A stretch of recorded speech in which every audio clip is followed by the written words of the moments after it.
Hello and welcome back to HardReset.Info. In this video, I will tell you how to turn on device with Android 16.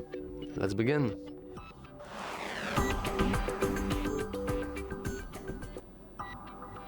Turning on any device with Android 16 is really easy and should basically work the same on any kind of device. And it's by simply, you guessed it, clicking the power button on the back.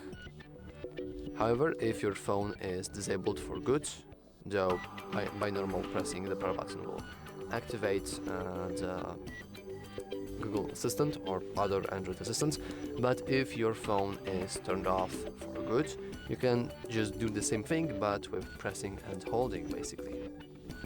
So yeah, that's all for this video. If you found it useful, remember to like and subscribe. Thanks for watching.